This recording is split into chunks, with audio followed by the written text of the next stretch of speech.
Boa tarde a todos. Que a paz de Deus e de Jesus esteja com todos nós.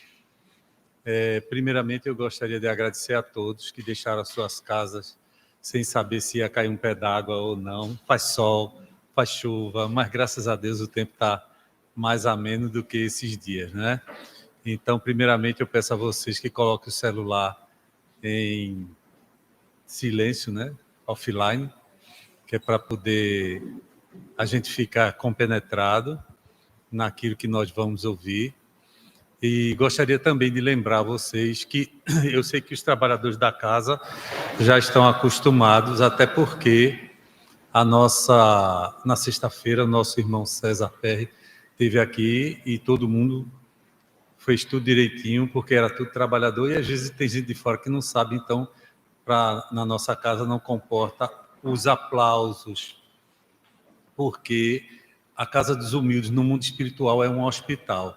E nós recebemos uma mensagem do próprio protetor espiritual, Dr. Bezerra de Menezes, solicitando que a gente não fizesse nada que não fizesse na frente de um leito de dor. Inclusive aplausos, essas coisas a gente evitasse. Não é que ele não mereça, não. Até eu, se pudesse, até eu estaria aplaudido, porque é uma forma da gente mostrar o carinho a uma pessoa que vem de longe, que vem prestigiar o aniversário 60 anos. Então, para nós é uma alegria, uma satisfação muito grande. Porém, nós temos aqui muitos doentes no mundo espiritual. Nosso trabalho está atrelado ao Hospital Santa Helena, no mundo espiritual, e é importante a gente ter esse pequeno cuidado, tá certo? Eu sei que hoje, normalmente, vem um público bem maior, colocamos umas cadeiras extras, não sei se vai dar, mesmo assim a gente tem mais mesas lá atrás e cadeiras se precisar, tá certo? Me adiantei um pouquinho, no meu já é 4 horas, daqui não sei se está atrasado, mas eu me adiantei um pouquinho para falar e espero que a gente se adapte direitinho. Eu vou passar imediatamente a palavra à nossa irmã Ivaneide Áurea, que fará a apresentação, dará as boas-vindas. Eu só quero dizer para vocês que tenham uma boa tarde com Deus e Jesus. Boa tarde. Espero que todos estejam bem e vamos ficar melhor ainda depois da palestra, porque os fluidos que chegarão vão nos deixar inundados de gratidão e de satisfação em receber aqui o Dr. César Perry. Quero dizer, Dr. César, que nós estamos muito satisfeitos, muito prazer em a Casa dos Humildes lhe receber. É uma honra enorme recebê-lo aqui. Você não tem noção do que seja isso. Mas espero que a espiritualidade superior lhe dê toda essa ideia do quanto a gente está sentindo aqui. Essa Casa dos Humildes, antes de ser construída no plano físico, ela foi arquitetada no mundo espiritual. Parece até que Dr. Bezerra reuniu a equipe e disse: olha, nós agora teremos um trabalho extra. Vamos implantar uma casa para que os trabalhadores desta casa se tornem humildes. Por isso que ele chamou Casa dos Humildes. Não que nós sejamos humildes, e nem a clientela que nós recebemos aqui, porque mesmo as residentes, por mais simples que sejam, elas têm um ranço de vaidade e de orgulho. Imagine nós. Então, nós viemos para a Casa dos Humildes aprender a ser humildes. Nada mais do que isso. É fácil? Não. Não é fácil.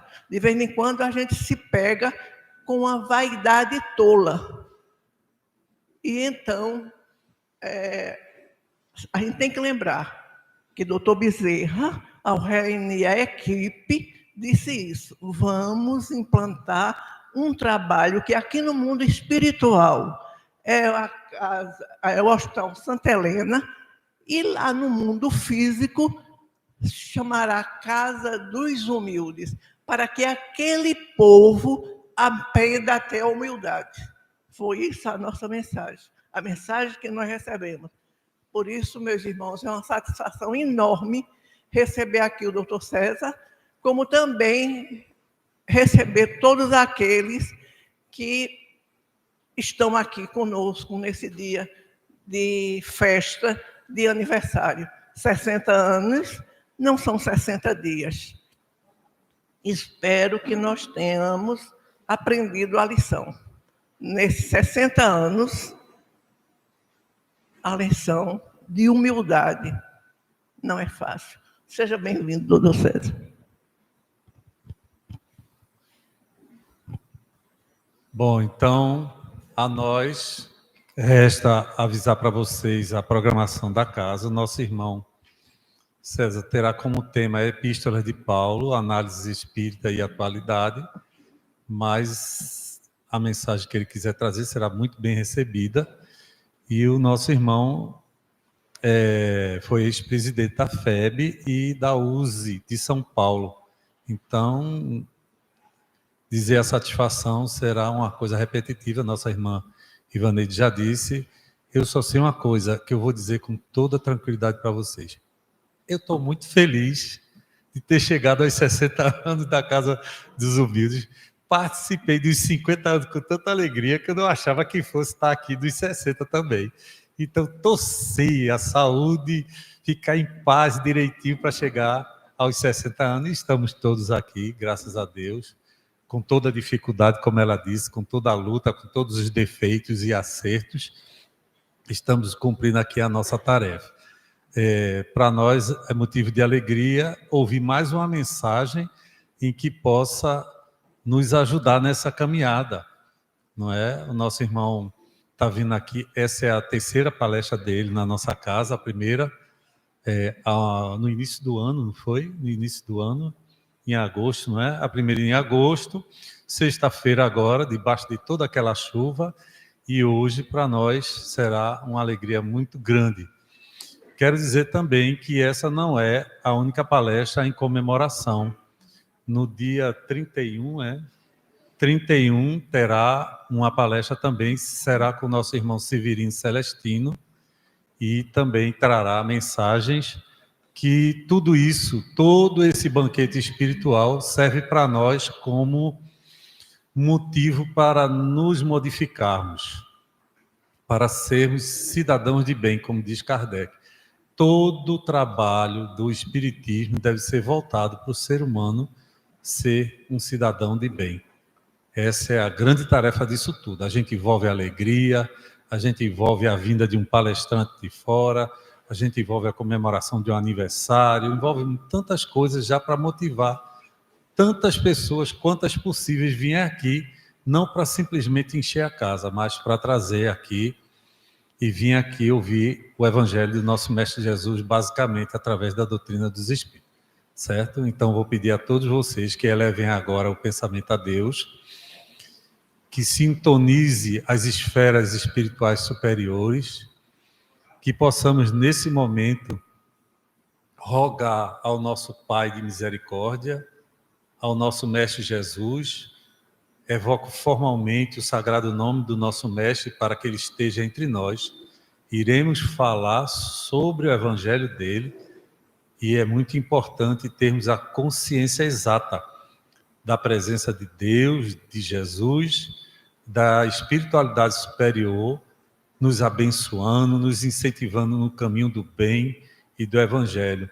Agradecendo, como é de praxe, sempre agradecendo tudo que nos foi dado no dia de hoje, até pelo ar que respiramos, pelo alimento, por mais um dia para que nós possamos construir a nossa felicidade, proporcionando a felicidade do próximo.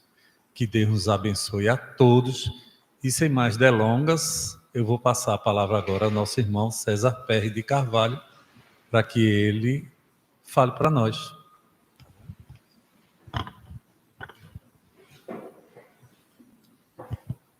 Nós agradecemos o convite, a oportunidade de estarmos falando a vocês por ocasião dos 60 anos, né, da Casa dos Humildes, e que nos faz aqui rememorar rapidamente a origem da primeira casa, do primeiro local onde se reuniram os seguidores de Jesus.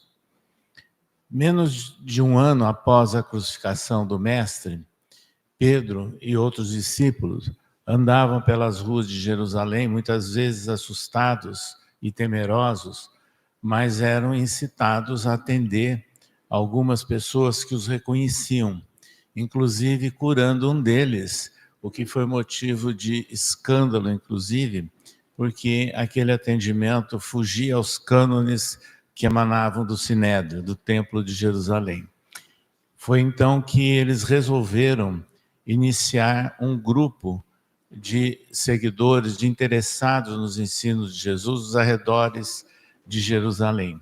Quando nós falamos em Casa do Caminho, muitas vezes nós ficamos imaginando num espaço grande de atendimento. Não era assim. É importante valorizarmos as pesquisas e os estudos que ocorrem na atualidade. E um desses historiadores, que residiu há pouco tempo, durante alguns anos no Oriente Médio, fez um estudo das construções que ainda existem na região de Jerusalém, muitas delas perfurando rochas, né? Como era típico daquela época, e nos arredores.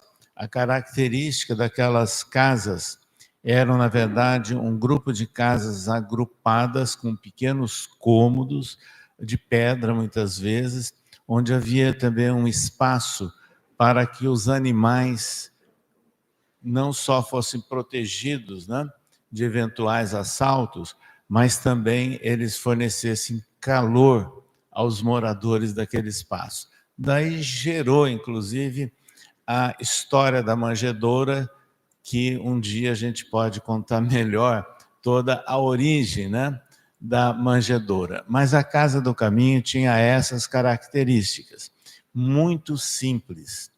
E ali Pedro, Tiago e João, os três principalmente, começaram a atender as pessoas que os procuravam. Entre aspas, eram os órfãos de Jesus. Eram aquelas pessoas que ouviram falar das curas, das palavras, dos atendimentos de Jesus, dos exemplos, né, que ele corporificou, e queriam ter uma forma de atenção, de apoio. Então, a Casa do Caminho passou a centralizar esse tipo de atenção, de atendimento a pessoas necessitadas, muito pobres em geral. E o interessante é que isso foi num crescendo tal que Pedro, Tiago, eles chegaram à conclusão que havia muito trabalho, né, naquele espaço para o atendimento daquelas criaturas aflitas e sofredoras.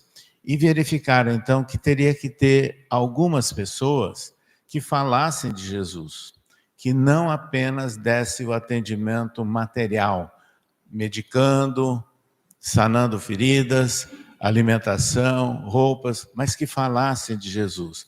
Foi então que eles escolheram alguns jovens, né, que foram chamados de diáconos, que era exatamente para terem essa tarefa de relembrar dos ensinos trazidos pelo Mestre. E é nesse grupo que surge a figura de um jovem judeu, Gesiel, que havia sido praticamente aprisionado, né, ali na região de Corinto, por algumas situações muito drásticas provocadas pelo pai, que era um israelita muito ortodoxo, muito firme, e nessas condições ele provocou a ira das autoridades romanas. E, em consequência, eles perderam tudo, né? Terras, etc., e ele foi aprisionado. Ele chega até a Casa do Caminho levado por um ladrão. Olha que interessante. Porque ele foi jogado, né, na praia por causa de um beneplácito de um responsável, uma autoridade romana das galés, onde ele atuava como escravo, e como ele havia atendido e curado pessoas até, eles resolveram evitar que ele morresse naquele exercício forçado e o abandonaram.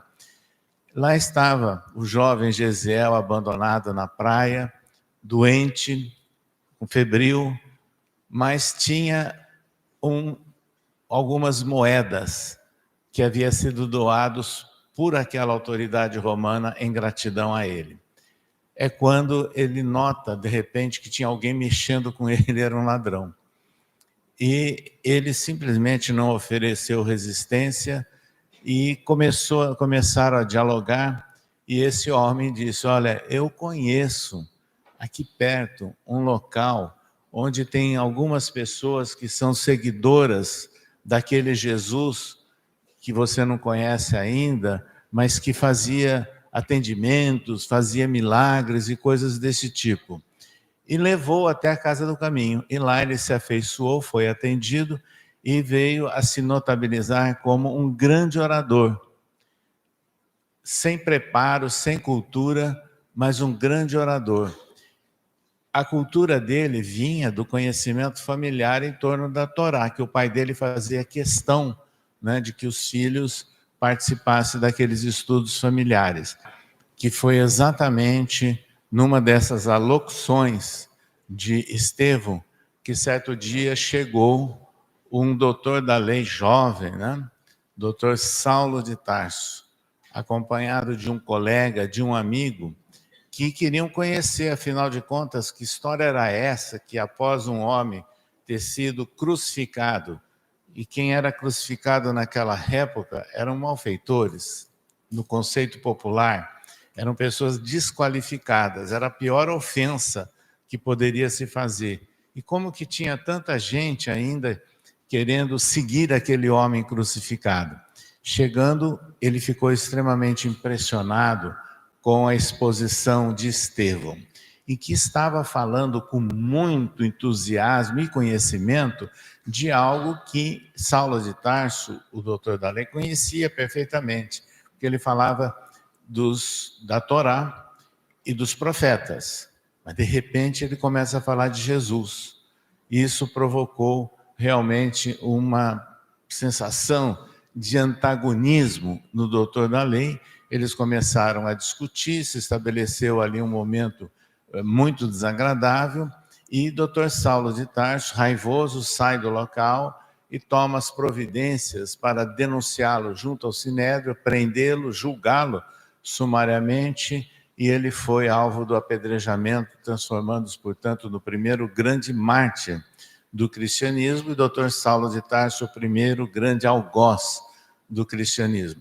Então, a Casa do Caminho tem um marco, um significado histórico relacionado com Paulo de Tarso, que é o nome romanizado que ele veio adotar quando ele estava visitando um procônsul romano, que se chamava Sérgio Paulo, né, na ilha em que ele havia curado, né, o procurador romano, e esse momento gerou a simpatia e uma retribuição do procônsul romano, que favoreceu que eles pudessem criar agremiações cristãs naquela ilha.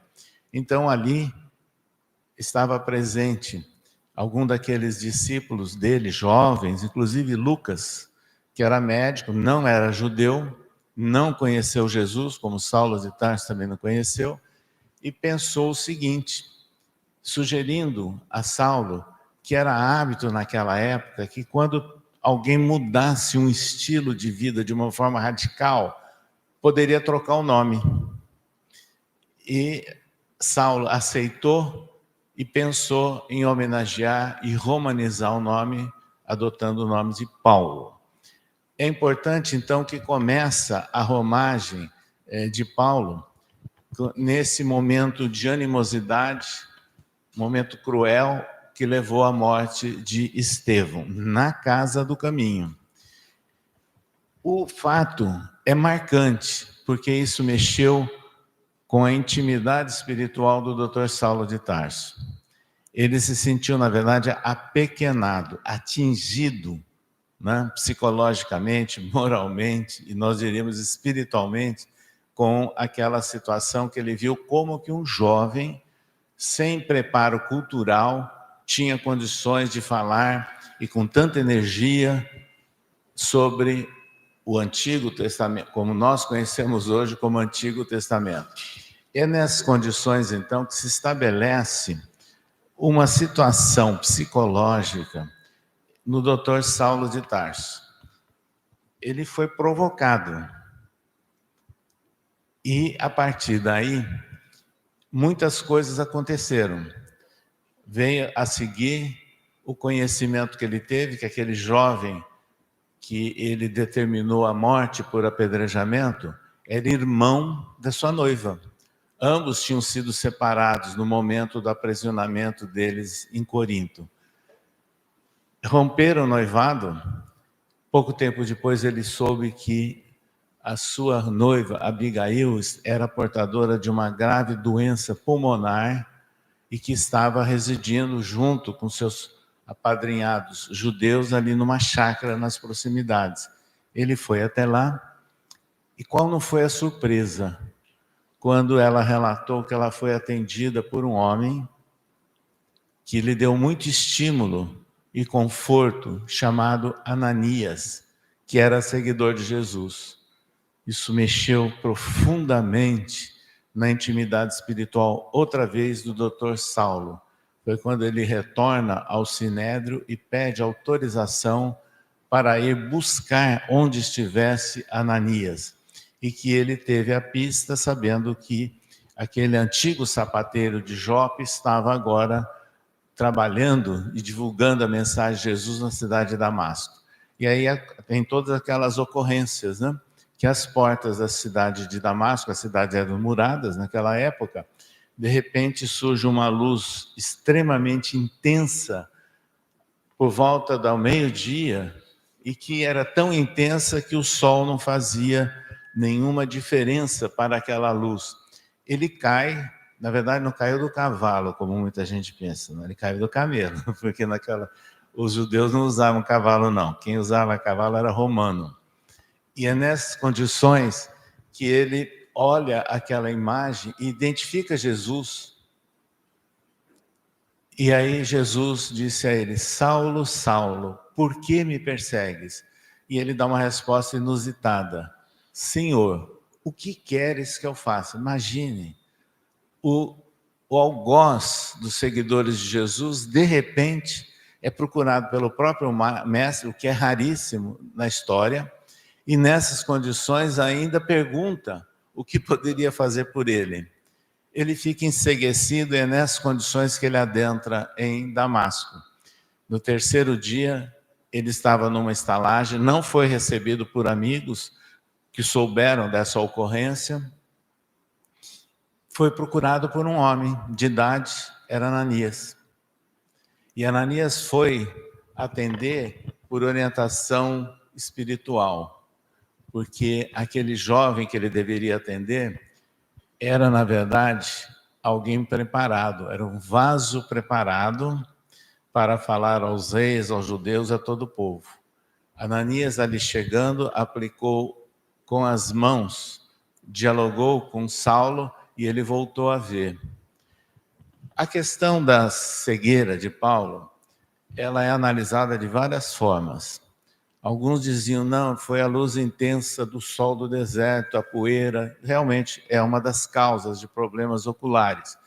Mas também há a explicação dada por Carl Gustav Jung, o grande psicanalista que era um apaixonado por Paulo de Tarso e que no ano de 1919 foi convidado para fazer uma palestra na Sociedade de Pesquisas Psíquicas de Londres, porque ele era extremamente interessado em fenomenologia, e ele descreve isso nos seus livros, Jung. E nessa palestra, ele focalizou Paulo, e ele cita que, na realidade, no entendimento dele, aquela cegueira de Paulo era uma cegueira psicogênica. Ou seja, ele estava extravasando uma série de complexos e de conflitos que ele vinha atravessando desde o momento que ele conheceu Estevão. E culminou com aquele tipo de cegueira, mas não parou aí. É interessante esse raciocínio, porque ele passa depois, orientado por alguns amigos, que ele deveria sair daquele circuito, porque ele estava sendo perseguido pelos judeus, perseguido pelos representantes da sinagoga de Damasco. E ele vai e permanece 3 anos no chamado deserto de Dan, ou deserto das Arábias. Não era tão longe como se imagina, não. O chamado deserto de Dan fica aproximadamente 50, 60 quilômetros da cidade de Palmira, que existe até hoje no interior da Síria. E lá ele permanece 3 anos, refletindo, trabalhando como tecelão, porque ele perdeu todas as prerrogativas dele, de família, de herança, de condições de doutor da lei, trabalhando como tapeceiro, que foi a profissão que ele aprendeu originalmente do pai, e conversando com os seguidores de Jesus, junto a um oásis que era caminho de mercadores que iam em direção a Damasco.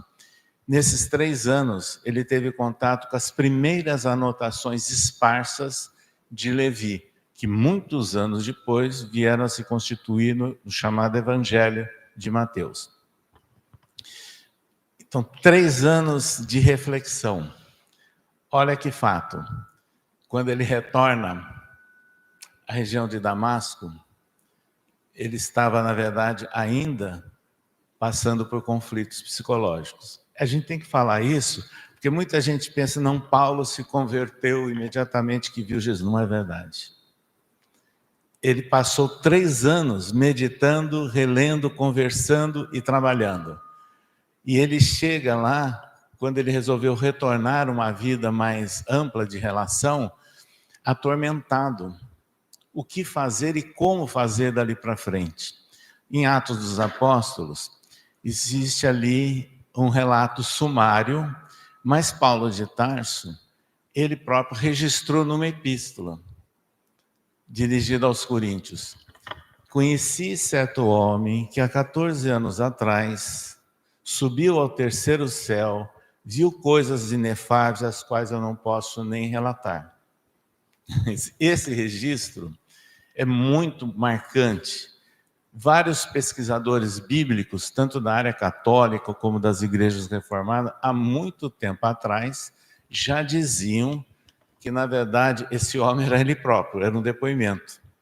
Então, Emmanuel, no livro Paulo Estevão, psicografado por Chico Xavier, referenda e detalha isso, como nós vamos assinalar daqui a pouco. Mas vamos fazer o raciocínio. Conheci certo homem, ele escreveu na epístola aos Coríntios, mais ou menos anos 51 da nossa era, 51, 53, nessa faixa de tempo. Conheci certo homem que há 14 anos atrás, você desconta 14 anos, você vai bater no ano 37. Desconta 3 anos de permanência no deserto, ano 34, um ano após a crucificação de Jesus. Era o próprio, era ele mesmo. Mas ele passava por aqueles conflitos e adormeceu, preocupado. E aí Emmanuel decifra o registro, tanto de Atos dos Apóstolos como da Epístola aos Coríntios, dizendo o seguinte: quando o ex-doutor Saulo adormeceu, atormentado de preocupações, de repente ele viu 2 entidades espirituais, Gesiel e a irmã Abigail. Era Estevão e a antiga noiva Abigail. Quando ele os viu, ele teve uma crise de choro emocional, estabelecendo diálogos assim, esparsos com os dois, e de repente Abigail se dirige a ele e diz o seguinte: Saulo, por que choras, se apenas começas? E aí ele, reconhecendo-a, ele começa a formular uma série de perguntas que ela vai respondendo, que Emmanuel dá em detalhes. Nós vamos sintetizar apenas em 4 palavrinhas-chave. Saulo, ama, trabalha, perdoa e espera. É o chamado lema de Abigail. Quando ele acordou, acionado então pela espiritualidade, ele tinha um roteiro a ser cumprido. Então vejam, a partir daí é que se iniciam os percalços dele. Apesar de ser o vaso preparado, inicia-se os percalços de testemunho, de superação, de continuados inúmeros problemas ao longo da sua trajetória. Porque ele foi aprisionado várias vezes a pedido dos representantes das sinagogas dos locais onde ele estava visitando. Passou muitas vezes pelas chibatadas, as chamadas 39 chibatadas nas costas. Passou por momentos de dificuldade, como um apedrejamento tão sério e intenso, que na cidade onde vivia a família e o jovem Timóteo, que ele foi dado como morto. E o jogaram ao lixo. O lixo era fora da cidade. Outra maior, grande ofensa que se fazia naquela época era jogar um corpo no lixo. Mas acontece que na noite, o jovem Timóteo e alguns seguidores ali daquela cidade resolveram procurar o corpo de Paulo. E o encontraram. E verificaram que parece que ele tinha uma tênue respiração. O recolheram e começaram a dar atendimento.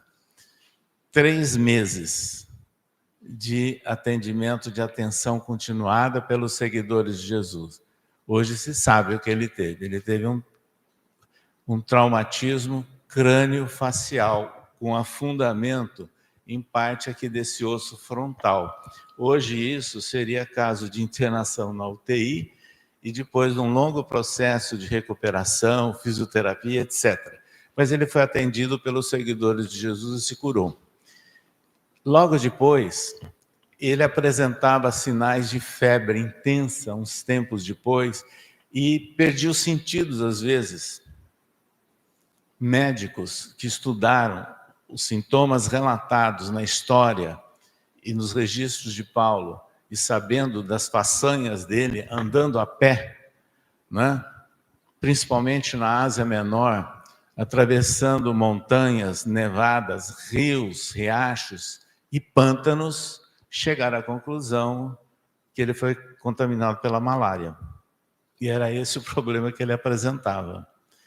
Então vejam que ele foi passando no próprio corpo com uma série de imposições que levavam a uma restrição, mas ele superava e continuava o trabalho dele.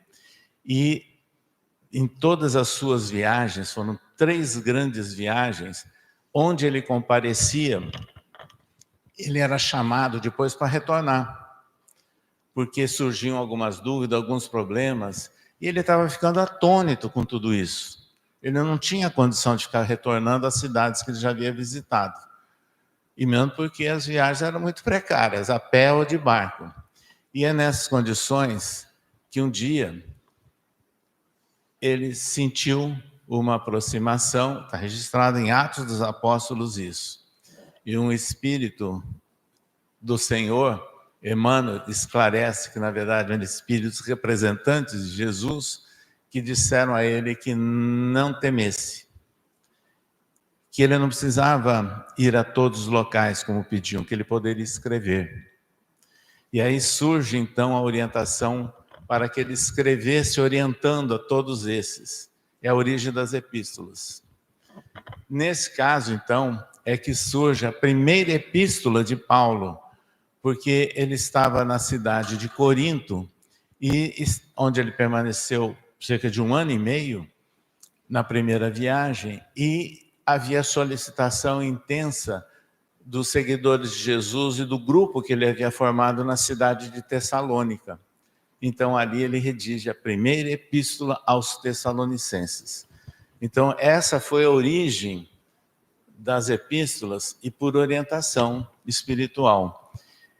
O que nós sabemos é que, ao longo de toda a sua trajetória, ele escreveu 14 epístolas. Muita gente discute se seriam 14 mesmo, se ele seria o autor de todas. Emmanuel, no romance Paulo e Estevão, referenda, desde a primeira até a última, dirigida aos Hebreus.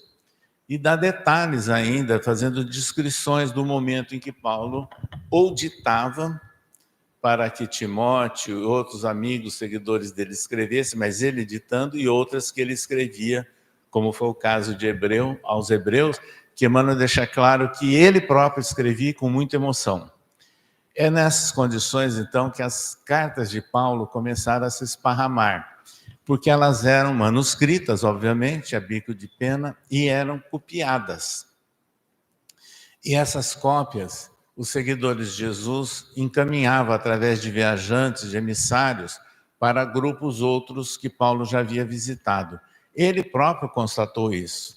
Certa feita, numa das vezes que ele retornou a Jerusalém, qual foi a surpresa dele? Eles já conheciam várias dessas cartas, estavam lendo e estudando essas cartas. No momento em que ele foi levado a Roma para ser julgado pelo imperador, a pedido dele, pelo imperador, na medida que ele desembarcou num porto de Puteoli, é uma cidadezinha romana, hoje muito próxima à cidade que nós conhecemos como Nápoles. Ele desembarca lá e ali eles seguem a pé, e adotando a rota da Via Ápia. E é interessante que Paulo, ele era amparado, sabe por quem? Pelos soldados romanos, e protegido por ele, porque ele era um cidadão romano. E o cidadão romano não poderia ser julgado pelo judeu. Então ele tinha a retaguarda e a proteção do Estado romano. E na medida que ele estava andando, caminhando, isso já era esperado e conhecido de alguns grupos de seguidores de Jesus da região, foram aparecendo algumas pessoas que haviam se entusiasmado pelas histórias, pelas cartas de Paulo. E um deles, um senhor muito idoso, se aproximou dele e mostrou a cópia de uma daquelas cartas e agradeceu a ele. Então Paulo teve condições de sentir a repercussão das cartas que ele fez aos seguidores de Jesus naquela oportunidade. Isso é marcante para nós, porque nós temos que destacar o papel que as cartas de Paulo representam no mundo. Isso é pouco lembrado. Na realidade, Paulo de Tarso, e com seus escritos, é, na verdade, o vulto cristão mais pesquisado nas universidades do hemisfério norte. Nada a ver com o Brasil, hein? Lá do hemisfério norte. Reino Unido, Alemanha, França, Canadá e Estados Unidos. Universidades essas, muitas vezes tendo como mantenedoras instituições vinculadas a igrejas reformadas ou vinculadas à Igreja Católica. É até hoje o vulto mais pesquisado. Por quê? Porque as cartas de Paulo representam os registros completos do início do desenvolvimento do cristianismo no século I. Registro escrito, mas não apenas isso. Vejam, a primeira carta ele escreveu no ano 51 e a última no ano 64. Ele estava já aprisionado em Roma. Nessas condições, nós não podemos deixar de destacar que as cartas de Paulo antecederam, na verdade, a elaboração e a difusão dos 4 evangelhos. O primeiro evangelho é o de Marcos. Aquela ordem que foi colocada na Bíblia não é a ordem cronológica. Tem uma outra razão que não cabe aqui a gente explicar agora. A primeira carta surgiu no ano 64, escrita por Marcos, um jovem não judeu que não conheceu Jesus e que era discípulo de Pedro, porque Pedro era um homem inculto, era um homem de coração aberto, mas um homem que tinha dificuldade de falar, muito menos de escrever. E pediam que tudo aquilo que ele falasse fosse registrado. Então ele pede ao jovem Marcos e dita né, os seus relatos, as suas lembranças sobre Jesus. Isso no ano 64. Mais ou menos um ano depois, surge o segundo evangelho, assinado por Lucas. Lucas é um médico, discípulo de Paulo. E Paulo, na verdade, praticamente ditou para ele Atos dos Apóstolos também. E é interessante lembrarmos que a terceira mensagem escrita por evangelista é a de Mateus. E essa tem a data certíssima, sem dúvida nenhuma, do ponto de vista histórico, anos 70 da nossa era. O que existiam antes eram as anotações esparsas de Levi, que era o nome real do judeu coletor de impostos, que depois adotou o pseudônimo de Mateus. Nessas condições, a quarta surge nos anos 90, assinada por João. Então, são os 4 evangelhos, todos eles posteriores às cartas de Paulo.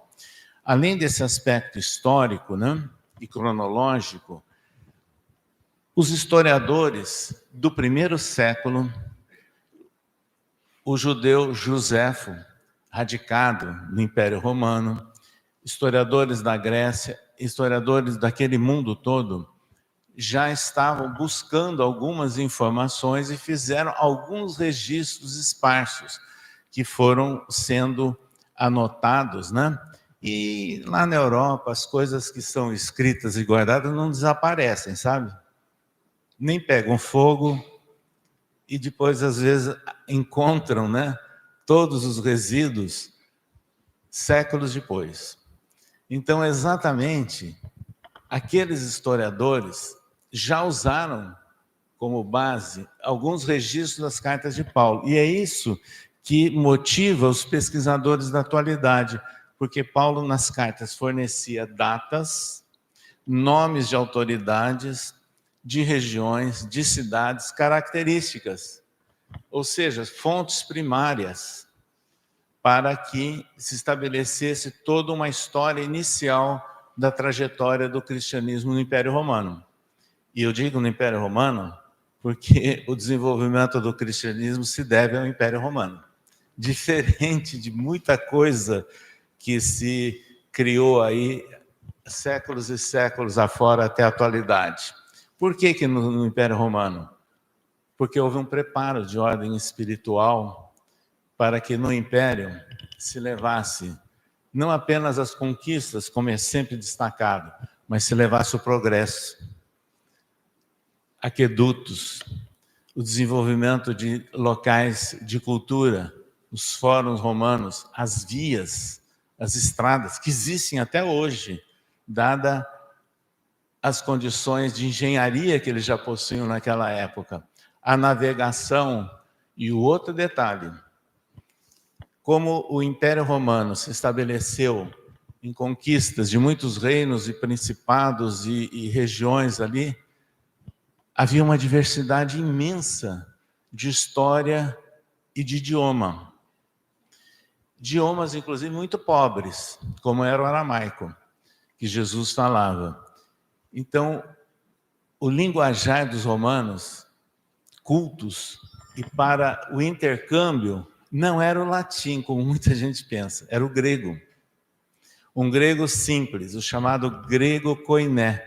Guardadas as devidas proporções, seria o papel do inglês da nossa atualidade. Então, essas condições todas mostram que, naquela época, guardadas as devidas proporções, havia um processo de globalização dentro do Império, condições indispensáveis para a divulgação de uma mensagem. E que não estava mais afeita a um local em que não era valorizado, que não tinha importância estratégica, era apenas um local de passagem para riquezas do Oriente, que era o Oriente Médio. Então, vejam, essas condições foram facilitatórias para a difusão da mensagem de Jesus. Paulo, o homem culto, escreveu em grego, falava grego e estudava filósofos gregos desde a sua juventude na cidade de Tarso. E essa era uma distinção da sua pessoa, do seu perfil. Ele nasceu na cidade de Tarso, num lar judaico, onde se estudava a Torá. E depois ele foi aprofundar os seus estudos, transformando-se num fariseu ortodoxo, num doutor da lei, lá em Jerusalém. Mas a cidade de Tarso, ela estava inserida numa região de toda ascendência cultural grega e de filósofos gregos. E Paulo, desde a sua juventude, estudava filósofos gregos, principalmente os chamados estoicos, cujo pensamento predominava naquela região. Então não é à toa que Paulo tem características estoicas em toda a sua trajetória de vida. É importante lembrarmos também, coisa que é muito pouco recordado, o jovem Saulo de Tarso era esportista, amante das Olimpíadas, na época que Olimpíadas era puramente esporte, né? Ele era um amante de esportes e inclusive de corrida de bigas romanas. Isso nós estamos destacando, tem reflexo, sabe por quê? Nas epístolas, várias vezes, ele faz comparações e usa as palavras típicas do esporte. Daqui a pouco nós vamos citar alguma delas. Então, Paulo, antigamente, na sua origem, Saulo, era uma personalidade, eu diria, muito complexa. Nasceu no lar judaico, influência grega, imerso no Império Romano e herdou a cidadania romana por parte do pai dele. E foi exatamente pelo fato dele ser cidadão romano que ele nunca foi efetivamente morto e nem aprisionado pelos judeus, porque o judeu não podia prender e condenar um romano. E ele conseguiu a proteção do Estado romano quando ele arrogou ali o julgamento pelo imperador, por Nero. E depois de toda essa romagem, na viagem até Roma, esperando 2 anos, usando da prerrogativa da chamada custódia libera. Essa prerrogativa do cidadão romano é que, enquanto não ocorre o julgamento, ele não é preso. Então ele ficava, ele sendo guardado por um soldado romano. Ele tinha que ter um endereço fixo para dormir e tinha um perímetro em que ele poderia andar de dia. Guardadas as devidas proporções, seria a tornozeleira eletrônica de nossos dias, né? Bom, o que Paulo fez? Ele esperou 2 anos o julgamento por Nero, com a complacência do soldado romano, que o admirava.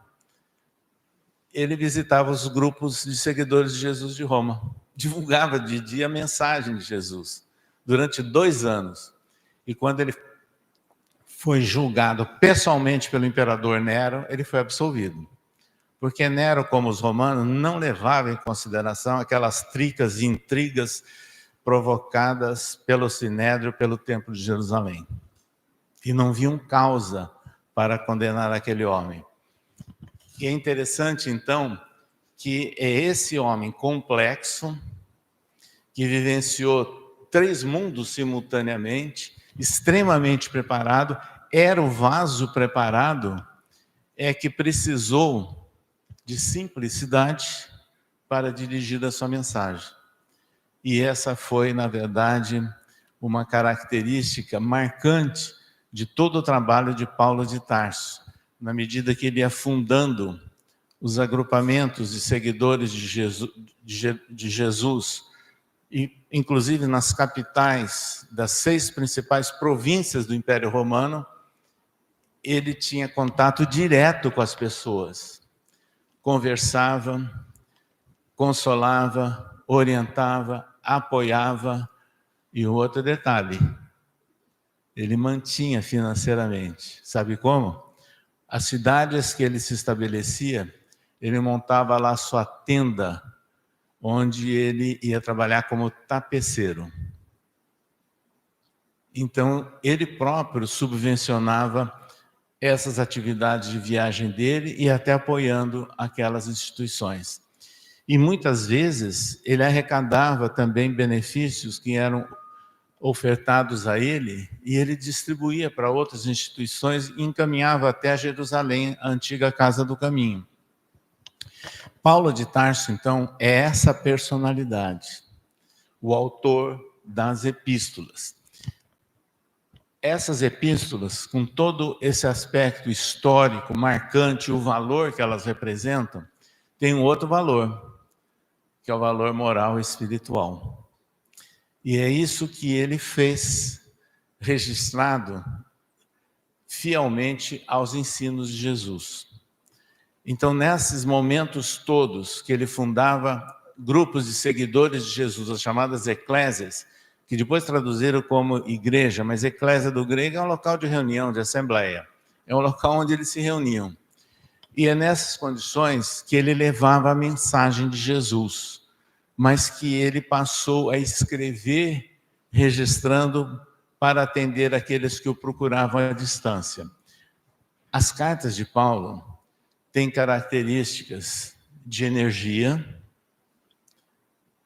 de orientação, de um autêntico apoio paternal e de muitas recomendações e alertas, dependendo das condições do grupo que estava aí pretendendo receber uma orientação de Paulo. E os textos de Paulo, perfeitamente, nós podemos trazer ao contexto da atualidade. Há muitas pessoas que ficam criando polêmicas e discutindo algumas colocações de Paulo registradas nas suas epístolas. O grande problema do homem da atualidade, e até de alguns intelectuais, é que olham o passado e querem julgar o passado no contexto dos nossos dias, o que é um grande absurdo. Você tem que entender o contexto de uma época e não reescrever a história. Mas você tem que entender aquele contexto, por que aquilo aconteceu daquela forma, e não querer agora julgarmos. É como muita gente está fazendo aí um crime de querer reescrever a história do próprio Brasil, esquecendo de contextos e de momentos que eram típicos de uma época. Então, nós consideramos isso tão importante e sempre fazendo uma brincadeira. Essas pessoas que gostam de ficar querendo reescrever tudo, por que não vai escrever a enciclopédia de Diderot e d'Alembert? Elas estão ultrapassadas, sim. Mas naquela época, elas representaram um marco, né, registrando um novo campo vinculado ao iluminismo. Então, elas têm um papel importante naquela época. Mas muita coisa que está lá escrito hoje não cabe. Mas nós não vamos criticar e nem querer reescrever. Quem quiser que escreva do ponto de vista filosófico e científico dentro do contexto da atualidade, mas não reescrever aquilo que já foi feito. E Paulo de Tarso, então, nós temos que usar o conselho de Kardec, quando ele analisa a obra de Jesus e na apresentação do Evangelho segundo o Espiritismo, ele define que esse livro teria um único objetivo: analisar o ensino moral de Jesus, à luz da certeza da imortalidade da alma. Ele não considerou nenhuma outra polêmica da vida de Jesus. É o mesmo critério que nós temos que utilizar quando nós vamos trazer ideias das epístolas de Paulo para a atualidade. E aí nós vamos verificar muitas questões significativas. Vamos começar com uma delas dirigida aos coríntios. A cidade de Corinto, naquela época, segundo um grande filósofo, Estrabão, aliás, grego, e que fez um estudo das principais cidades gregas e seus perfis, um pouquinho antes do nascimento de Jesus, disse que era a cidade mais corrupta do mundo. Simplesmente isso, porque ela vivia na intersecção de dois mares e passagem para duas culturas, que era o mundo greco-romano em direção à Ásia.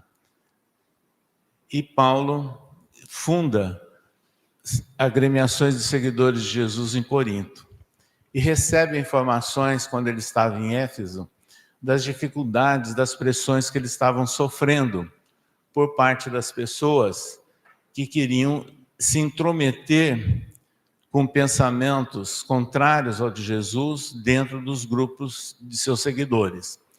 Porque lá em Corinto, vejam bem, tudo era válido, entre aspas, tudo era normal. Dizer que alguma pessoa vivia como um Corinto significava que era um depravado. São coisas que a gente tem que prestar atenção nesses conceitos, né? E de repente Paulo escreve para os coríntios dizendo o seguinte: nem tudo que é lícito me convém. O que ele estava dizendo? Aquilo que era considerado lícito, entre aspas, normal, na vida social de Corinto, não convém aos cristãos. Era isso que ele estava dizendo. Se nós quisermos fazer um paralelo, sem olhar nas ilegalidades do mundo de hoje, inclusive do nosso país, nós vamos verificar que em determinadas leis, algumas delas até incrustadas na própria Constituição, mas muitas leis, porque a Constituição do Brasil tem uma regra geral, depois tem milhões de artigos, subartigos, artigos, narrativas, emendas, etc., que depois você contraria aquilo que seria o caput. Se nós prestarmos atenção, tem muitas ações no Brasil que contrariam o ensino moral de Jesus e a visão espírita, embora sejam legais. É isso que nós temos que prestar atenção, sem falar em ilegalidade. Então, no nosso mundo, nós temos que aprender a seguir as leis, mas em alguns casos, refletirmos. Será que essa prerrogativa nos convém do ponto de vista moral, do ponto de vista espiritual? É o raciocínio que nós temos que fazer em nossos dias. Paulo de Tarso, na sua epístola dirigida aos Romanos, quando ele viu que não poderia ir naquele momento que ele imaginava, havia planejado a Roma, era o grande sonho da vida dele, ele escreveu uma epístola. Essa epístola, entre aspas, ela pode ser chamada também, né, de uma epístola que usa algumas considerações, entre aspas, politicamente corretas, porque ele estava se dirigindo aos senhores do mundo daquela época. Ele não estava afrontando como os judeus faziam. Ele estava preparando um campo para a ida dele. E essa epístola aos Romanos tem muitos aspectos discutíveis sobre outros ângulos, mas essas linhas que ele define são importantes. Então, sabe o que ele escreve aos Romanos? A quem imposto, imposto.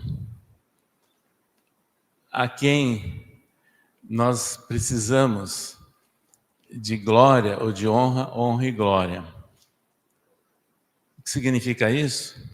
Significa que ele estava retornando aquele ensino de Jesus, quando ele foi provocado por um fariseu e apresentou uma moeda do Império Romano. A moeda do Império Romano naquela época, de um lado tinha efígie do imperador, que no conceito da época era considerado Deus, e tinha lá o valor da moeda. Aí Jesus perguntou: de quem é essa moeda? De César. César como símbolo do imperador. E o que Jesus respondeu? Dai a César o que é de César e a Deus o que é de Deus. Jesus não entrou na onda dos insurgentes judeus, principalmente zelotes, que queriam criar uma insurreição contra Roma porque havia cobrança de imposto. Isso que nós estamos falando era de conhecimento das autoridades romanas e era bem aceito por elas. E quando ele escreve a quem tributo, tributo, a quem imposto, imposto, dirigindo-se aos romanos, ele estava referendando isso. Nós perguntamos hoje, vamos ver aqui no Brasil, quantas pessoas se escondem do imposto de renda? Quantas pessoas se escondem de toda e qualquer forma de pagamento de taxa? Será que a gente não tem que rever a quem imposto, imposto, a quem tributo, tributo, a quem honra, honra? Dá a César o que é de César e a Deus o que é de Deus? Está na hora, né, de se pensar na atualidade desses conceitos originados lá de Jesus. É importante, quando nós vamos olhando ideias de Paulo registradas nas epístolas e trazendo-as à atualidade, ele escreveu uma epístola muito pouco lembrada, dirigida a Filemão. Quem era Filemão? Um homem rico que morava na região central ali da Ásia, da Ásia Central, que é a atual Turquia, região próxima a Colossos, mas um escravo dele, chamado Onésimo, fugiu. Escravo naquela época representava a mesma coisa que um copo, teria utilidade se carregasse água, entenderam? Não tinha outro valor. Ele fugiu e foi bater lá em Éfeso, e encontrou Paulo. Paulo ficou 3 anos em Éfeso, e um bom período do tempo preso, instigado pelos judeus. E é nessas condições que Onésimo conheceu e, dialogando, relatou tudo o que havia acontecido. Paulo se sensibilizou e sugeriu a ele: não adianta você ficar fugindo, porque o aprisionamento de um escravo fugitivo representava a morte. Então, o que Paulo fez? Escreveu uma carta a Filemão, entre aspas, o proprietário de Onésimo, e mais, pediu que o próprio Onésimo fosse pessoalmente entregar a carta ao proprietário dele, de quem ele havia fugido. E nessa carta, Paulo escreveu o seguinte, pedindo a Filemão que o recebesse como um filho. Se ele devesse alguma coisa, Paulo poderia garantir. O que essa carta representa? Vamos lembrar de Jesus, a parábola do credor incompassivo, a parábola do filho pródigo, e aí nós podemos trazer ao contexto da atualidade, das segregações, em alguns casos que era muito comum no Brasil, de expulsão de filhos do próprio lar, não é? E coisas semelhantes. A epístola de Paulo a Filemão é um exemplo claro, registrado, de perdão, de indulgência e de oferecer uma nova oportunidade. No fundo, é isso que o Espiritismo fala também, inclusive levando em consideração o mecanismo das vidas sucessivas.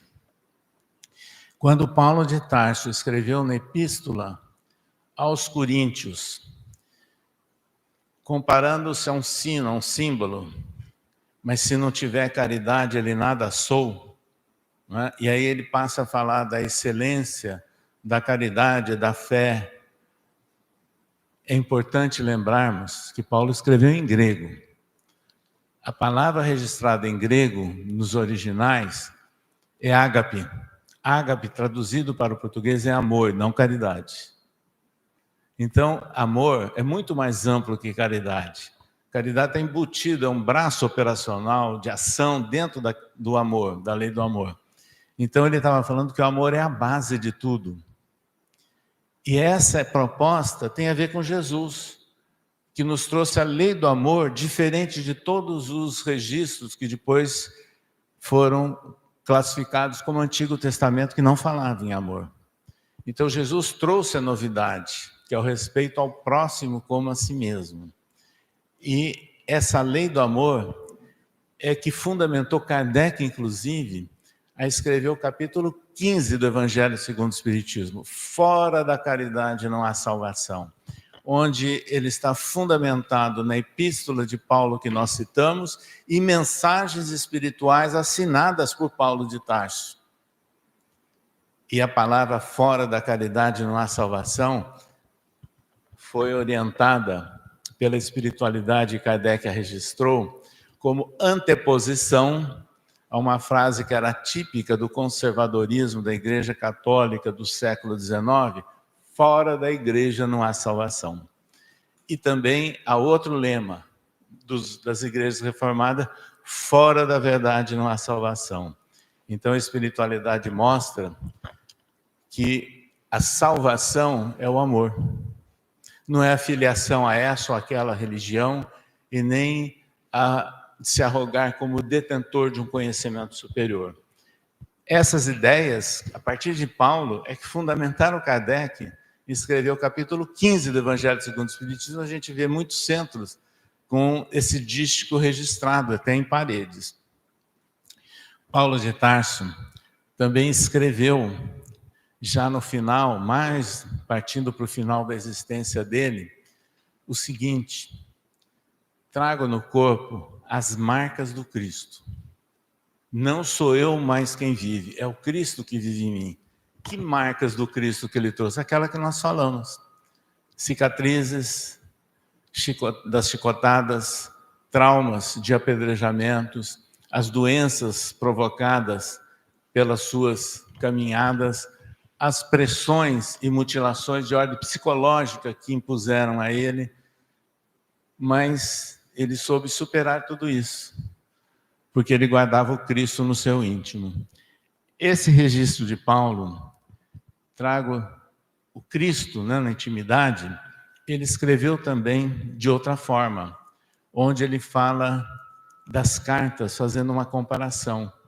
O importante não são as cartas registradas em tinta e nem em pedras, mas as cartas vivas do Evangelho.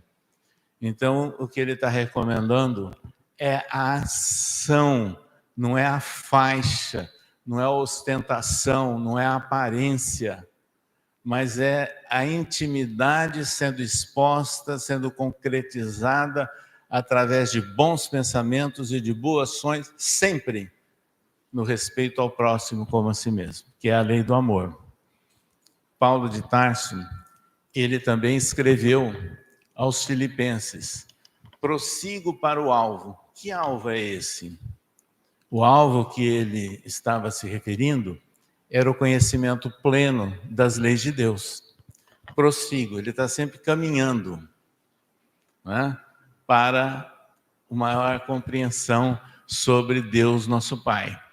E, finalmente, tem uma frase dele marcante, registrada na Epístola a Timóteo. Ele já estava detido nos finalmente dele em Roma, escreveu ao seu jovem discípulo: combati o bom combate, terminei a carreira, mas guardei a fé. O que significa isso? O bom combate é a referência às lutas da vida. E combati o bom combate, ele estava fazendo referência também aos esportes que têm combate. Terminei a carreira, corrida, também do esporte da época. Terminei a corrida, simbolizando, estou terminando o ciclo de existência corporal, a vida material. Mas guardei a fé.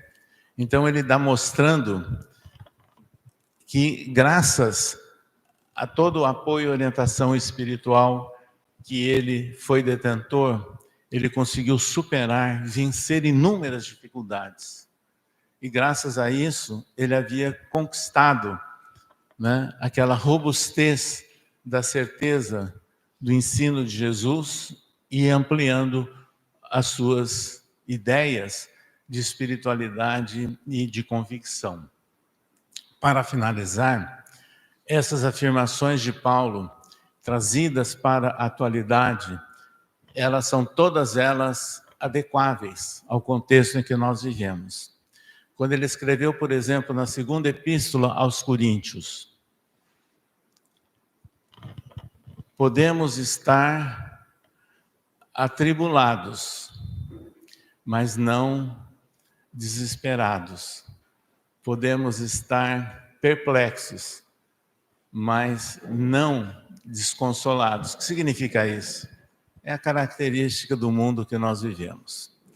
Nós vivemos num mundo de tanta diferença, de tanto desrespeito, de tantas polêmicas, de tantas novidades não agradáveis, que nós não podemos ficar desarvorados frente a tudo isso.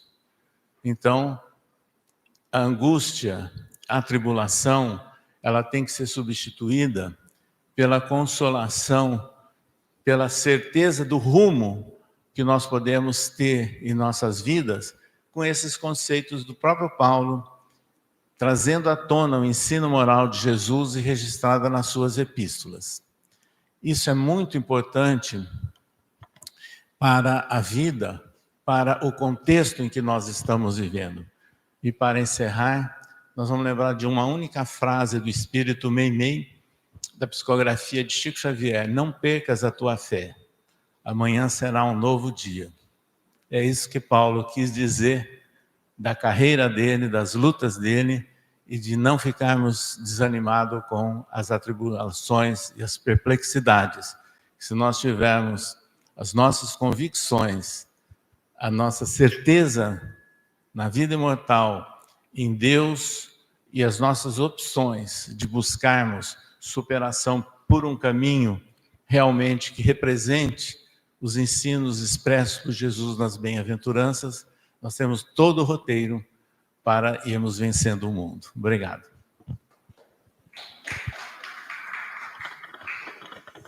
Por favor, não pode aplaudir. Eu sei que o Amara toda vez tem que dizer isso.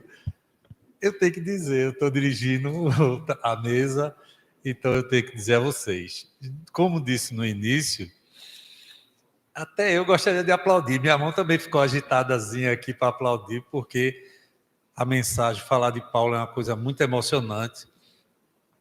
Eu disse a ele, coincidência ou não, eu estou lendo o livro Paulo Estevam e vi essas passagens todas que ele falou, eu senti vontade de aplaudir, mas como talvez alguém não estava no começo, nós temos um hospital no mundo espiritual e temos também uma mensagem do Dr. Bezerra de Menezes solicitando que não haja aplausos nem homenagens dentro da Casa dos Humildes. E eu sei que o pessoal fica achando meio estranho isso, mas é a nossa realidade. Então, gostaria de pedir a compreensão de todos vocês.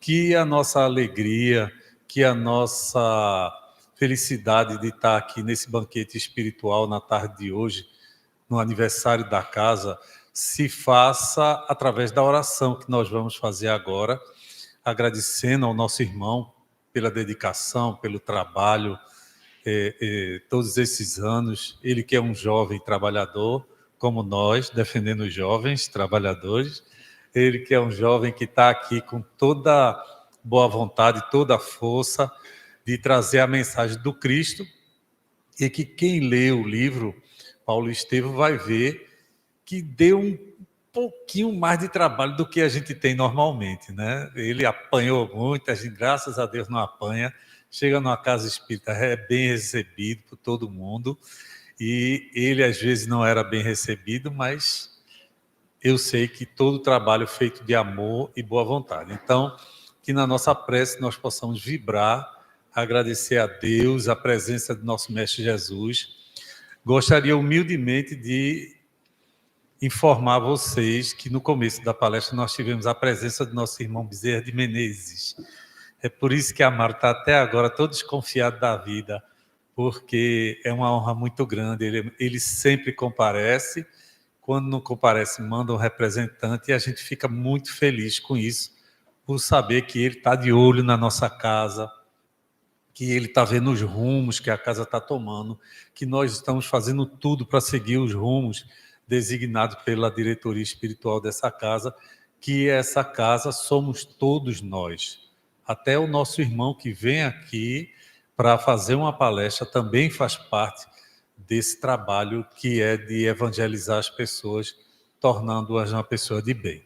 Tá certo? Então, vamos, através da prece, agradecer a Deus, primeiramente, ao nosso Mestre Jesus, ao nosso irmão pelo trabalho. Eu gostaria de convidar o nosso irmão Bruno, que da última vez que teve no aniversário da casa, fez uma prece muito bonita, não sei se ele vai repetir, e eu gostaria que ele fizesse essa prece. Vai vir por aqui? Vai rodear? Muito bem. Eu acho que ele ficou com medo de vir por aqui, que eu também tenho medo. Mas é uma satisfação muito grande que ele faça essa prece como forma de agradecimento que todos nós temos. Ele usa as suas palavras e a sua emoção para agradecer por todos nós. Bem, meus queridos amigos e irmãos, eu não queria fazer a prece com essa notícia que Bezerra de Menezes está presente, né? Pessoal, eu queria, antes de mais nada, agradecer a César Perry de Carvalho. Né? Foram 3 dias que tivemos lições, quem esteve nos 3 dias já, lições de sabedoria, de simplicidade, de um homem que atingiu os píncaros do movimento espírita, mas não perdeu a essência. E nessa convivência de 4 anos com o seu César Perry, se transforma em afeto, por isso que ele está aqui. E o César Perry hoje sabe que em Recife, Pernambuco, ele tem um grupo de amigos que o amam muito, e eu queria dizer isso, hoje eu amo César Perry de Carvalho como um irmão muito querido. E também tudo que ele fez pelo movimento espírita brasileiro, como presidente da FEB, da USE, membro do SEI, Conselho Espírita Internacional, e as suas exposições sem empolgação, com muita tranquilidade. E ontem eu vou revelar uma conversa no pé do ouvido, que o nosso querido irmão e amigo pesquisador Luiz Jorge Lira Neto se referiu em Campo Grande, a gente assistindo o seu César, e o Jorge me dava umas cotoveladas, e disse, é craque. E o Jorge, como pesquisador, me explicando como o César estava fazendo a palestra, né? E a emoção de eu estava aqui nos 50 anos, quando o Wanda me chamou para fazer a prece, eu desci ali e pulei esse batente, né? Hoje eu fiquei olhando para o batente, eu resolvi não pular. Não confiou em mim. Faltou confiança, né? Pessoal, então é isso. Então vamos orar. Bom, o passe é coletivo, eu vou pedir aos passistas que se posicionem.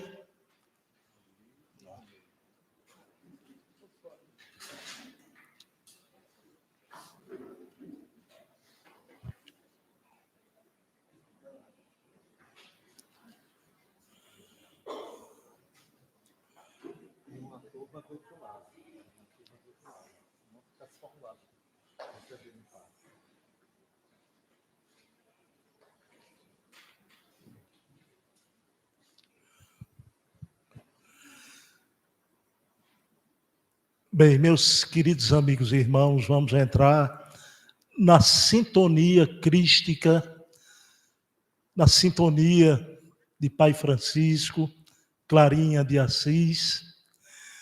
E parabéns, querida Casa dos Humildes, pelos teus 60 anos de vida. Casa dos Humildes, tu és a nossa Shangri-La, a casa do nosso vigor, da nossa juventude espiritual. És o lugar onde estamos resgatando tantos equívocos que procuramos hoje esquecer. E homenageando-te, homenageamos os queridos trabalhadores desencarnados, presentes ou representados, que desbravaram o futuro.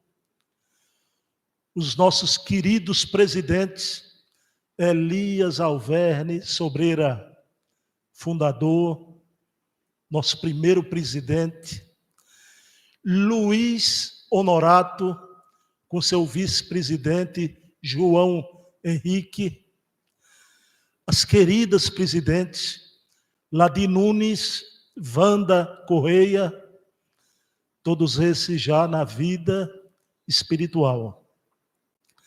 Queremos agradecer a tantos trabalhadores que hoje se encontram na vida maior, citando aqui alguns, a querida Dona Almerinda, uma das primeiras médiuns da nossa Casa dos Humildes, Dona Nevinha, Dona Miva, irmão Josino, Chico, e aqui homenageando também e agradecendo a Jesus por tantos colaboradores na vida maior, dentre estes, o coronel Geraldo Pereira de Lima, esposo da nossa presidente, Ivaneide Áurea. Lembramos aqui também de outros trabalhadores que ainda estão na carne, mas que não podem mais estar aqui ombreando conosco.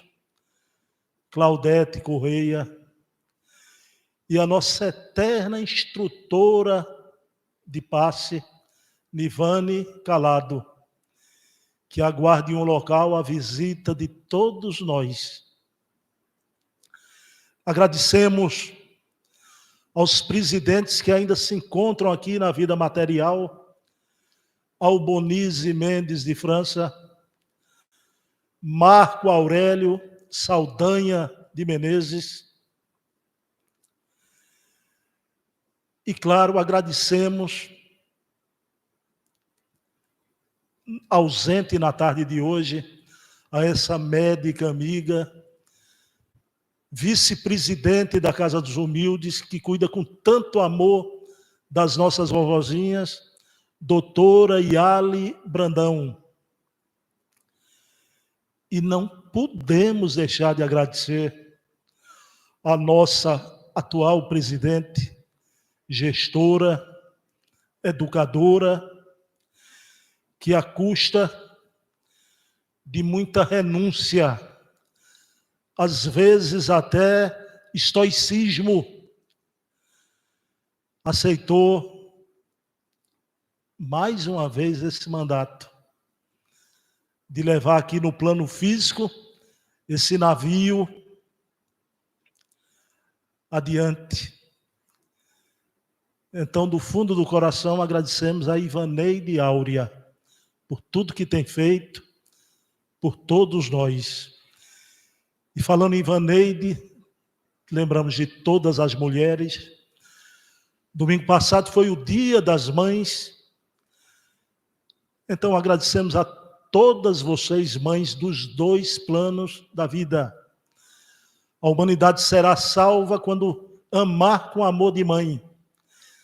E, claro, agradeço a minha mãe Eva, que se encontra aqui presente espiritualmente. Mamãe, te amo.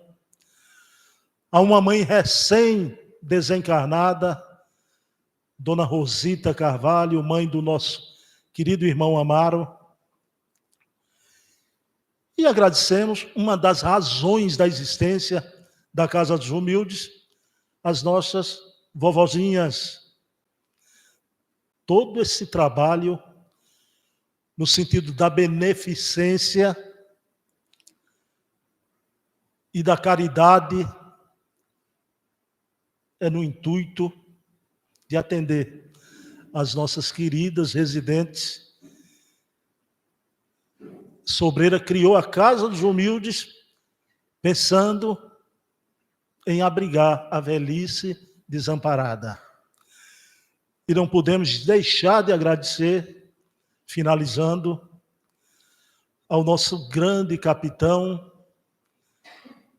timoneiro dessa nau, Casa dos Humildes, que é o seu protetor espiritual, Dr. Adolfo Bezerra de Menezes.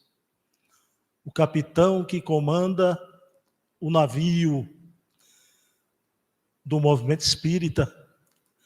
Dr. Bezerra, com capitão assim, não podemos temer. Se nós não tememos a morte, a quem é que nós vamos temer? E aqui, nesse momento, nessa sintonia de Jesus, de Clara, de Francisco, em pensamento, peço que todos os irmãos sigam essa oração, em pensamento apenas. Senhor, fazei-nos instrumento de vossa paz. Onde houver ódio, que eu leve o amor. Onde houver ofensa, que eu leve o perdão. Onde houver discórdia, que eu leve a união. Onde houver dúvida, que eu leve a fé. Onde houver erro, que eu leve a verdade. Onde houver desespero, que eu leve a esperança. Onde houver tristeza, que eu leve a alegria. Onde houver trevas, que eu leve a luz. Ó Mestre, fazei que eu procure mais consolar que ser consolado, compreender que ser compreendido, amar que ser amado, pois é dando que se recebe e é morrendo que se vive para a vida eterna, imortal, infinita. Assim seja. Paz e bem, que Jesus amanheça em nossos corações. Muita paz. Bom, então pedimos nesse momento a permissão da espiritualidade para dar encerrado nosso trabalho. Muito obrigado a todos vocês.